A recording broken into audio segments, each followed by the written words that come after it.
Hepinize merhaba arkadaşlar. Bu videomuzda ne diyorlar buna? Titreşimli masaj aleti mi derler, ne derler? Bunun nasıl söküldüğünü göstereceğim. Ayrıca arızası var. Bu arızanın da nasıl giderileceğini anlatacağız. Hiçbir yerde sökme videosuna rastlayamazsınız. İlk defa biz sökeceğiz. Kanalımıza abone olarak destek vermeyi de unutmayın. Tüm beyaz eşya arızalarına ve küçük ev aletlerinin arızalarına videolar çektik. Öncelikli olarak şu kısmı saç kurutma makinesiyle ısıtabilirsiniz. Daha kolay çıkar. Sıkı geçme.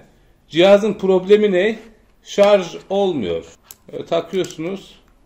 Oturma yok. Bu şikayetle geldi bize. Tabi orijinal halini bilmediğim için insanın aklına ilk gelen şey şu USB'nin iç kısma kaçması. Ancak o değilmiş. Bir tane enjektörü keserek kendinize şöyle bir çıkarma aparatı yapabilirsiniz. Yani şu tarz malzemeler yoksa elinizde.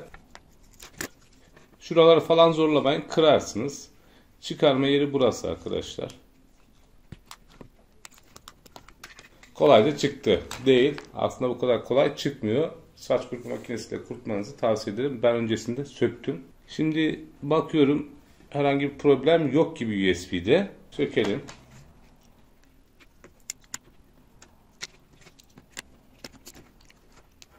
Evet. Normal.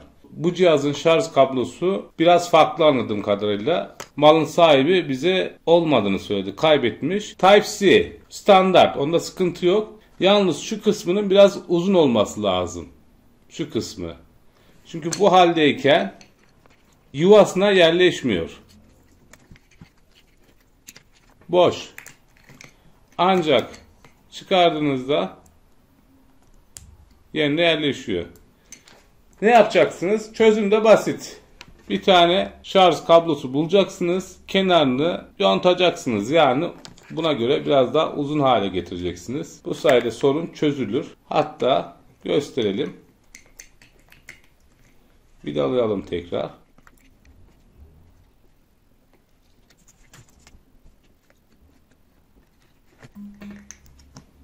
Oturuyor bunda. Bunda sorun var. Bakın şarj olmuyor. Çünkü yerine yerleşmiyor. Diğerini takalım. Kestiğimizi. Gördüğünüz gibi şarj olmaya başladı.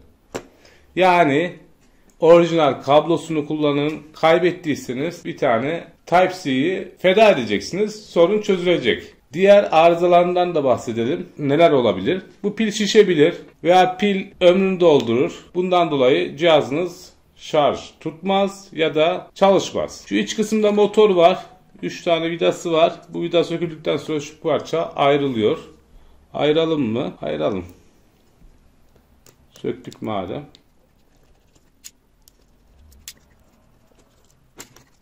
Bunun da içinde vidalar var. Buradaki motor arıza yapabilir. Ancak zor ihtimal, kolay kolay arızalanacak motorlar değil. Kartta problem varsa yani götürün bir elektronik kart tamircisine, yaparlar. Çok karışık sistemli bir kart değil. O da yani buradan vidaları sökülerek tamirciye götürülür.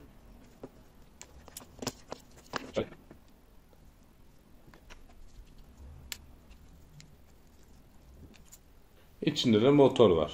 Videoma son veriyorum. Umarım faydalı, güzel bir video olmuştur. YouTube kanalımıza abone olarak destek verirseniz sevinirim. Başka bir videomuzda görüşmek üzere. Hepinize sağlıklı, mutlu, güzel günler dilerim. Hoşça kalın.